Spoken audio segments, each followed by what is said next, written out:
Hello and welcome to Palace Intrigue. I am your host, Mark Francis. We're continuing our weekend bonus episodes, recapping Season 5 of The Crown.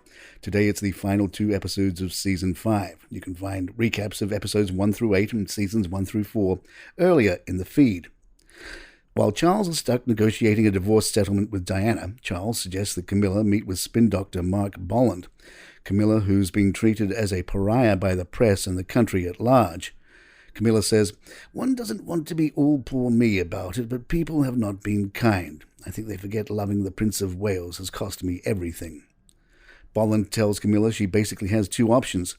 She can either end her relationship with Charles and sink into the background, or put her foot on the floor and go for it, setting herself up to become the Q word, a possibility she's so afraid of admitting she can't even utter the word. On the one hand, Camilla doesn't want the job, but on the other hand, she isn't sure what other option she has. We see how the press compares the glamorous Diana and the plain Camilla, and how well matched she is with Charles. Best friends who are hot for each other, and they make each other laugh despite the obstacles. The Crown's Camilla comes across as level-headed, smart and stable. She takes things in stride, and that seems to be what Charles needs in a partner. The final push for the Charles and Diana divorce comes from an unlikely source. The Queen. She decides that the ongoing war of the Waleses has become too damaging for the Crown, and only in the name of stability for the sovereignty must it end. The Prime Minister and the Church of England agree, and she pens 2 duplicate letters to Diana and Charles, asking them to cut the cord. Surprisingly, the letter appears to catch Diana off guard. Divorce is, of course, devastating, but what did she expect after that Panorama interview?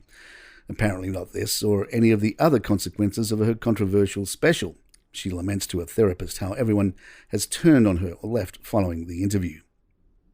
We then get a fictional scene between Charles and Diana, and the 2 actors get a spotlight where Charles and Diana essentially conduct a couples therapy session. Charles starts by continuing to admit his mistakes, including a reluctance to spend time alone with Diana during their marriage. And then, after years of rallying against Charles and the monarchy, Diana admits her culpability in the divorce for the first time. Charles' lack of affection hurt her. She wanted attention. And she now confesses regret for how much of her lashing out must have felt like an attack on him. It's all heart-rending and poignant, reminding us that at one point these 2 really did love each other. The episode ends with the couple officially divorced. In the season's final episode, we're back on a boat. Charles travels back from the Hong Kong handover ceremony, an event that marked the end of the British Empire via the Britannia. It's her final voyage as Queen Elizabeth has decided to decommission the yacht. Metaphors galore. Charles makes sure viewers catch the theme of the season and says of the Queen, "Her distress or her grief, it was not for the royal yacht, nor her precious memories. It was for herself and the institution she represents, like she felt she was being decommissioned." Charles meets with the new Prime Minister, Tony Blair, about the need for the monarchy to modernize. The Queen confronts her son about the meeting and lets him know that he will not be allowed to remarry. Charles says that they must let go of their antiquated Victorian values, or else the world might leave them in the dust. But the Queen says nothing. Mohammed Fayed offers Diana some security and sunshine if she joins him in Saint-Tropez on his big new yacht.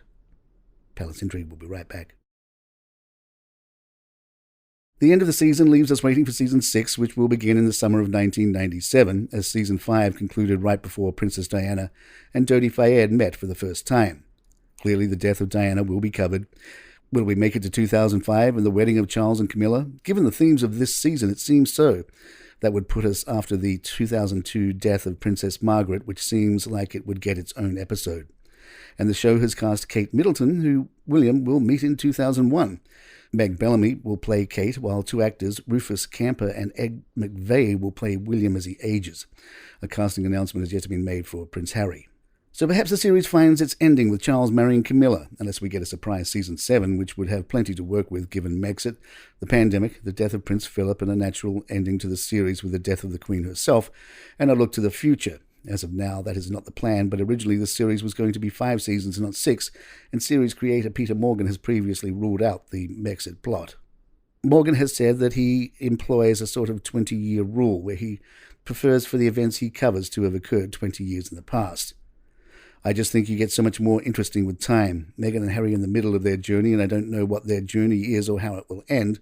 One wishes some happiness, but I'm much more comfortable writing about things that happened at least 20 years ago. That is enough time and enough distance to really understand something, to understand its role, to understand its position, to understand its relevance.